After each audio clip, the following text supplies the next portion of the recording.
মধ্যপ্রাচ্যে ক্রমবর্ধমান উত্তেজনা, যুক্তরাষ্ট্রে অভ্যন্তরীণ রাজনৈতিক ধর্মীয় ভাষ্য এবং সামাজিক মাধ্যমে ছড়িয়ে পড়া নানা ব্যাখ্যা সব মিলিয়ে আবারও সামনে এসেছে শেষ সময় দাজ্জাল এবং ধর্মযুদ্ধ নিয়ে তীব্র আলোচনা। সাম্প্রতিক কিছু ঘটনা ও বক্তব্যকে ঘিরে অনেকে এই পরিস্থিতিকে ধর্মীয় ভবিষ্যৎবাণীর সঙ্গে মিলিয়ে দেখার চেষ্টা করছেন। তবে বাস্তবতা, বিশ্লেষণ এবং বিশ্বাস এই তিনটি বিষয় এখানে স্পষ্টভাবে আলাদা করে দেখা জরুরি।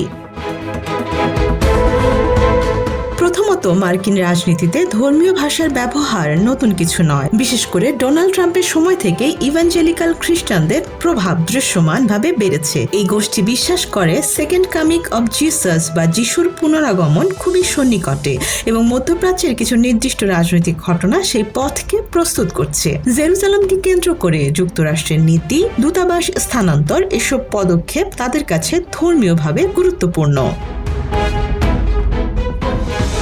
সম্প্রতি হোয়াইট হাউসে একটি প্রার্থনা সভার ভিডিও সামাজিক মাধ্যমে ছড়িয়ে পড়ে, যেখানে ধর্মীয় নেতাদের সঙ্গে ট্রাম্পকে প্রার্থনায় অংশ নিতে দেখা যায়। এই আয়োজনের সঙ্গে যুক্ত ছিলেন তার আধ্যাত্মিক উপদেষ্টা পলা হোয়াইট। অনেক বিশ্লেষক বলছেন এটি কেবল ধর্মীয় আচরণ নয়, বরং একটি গুরুত্বপূর্ণ রাজনৈতিক বার্তা ইভাঞ্জেলিক্যাল ভোটারদের উদ্দেশ্যে দেয়া।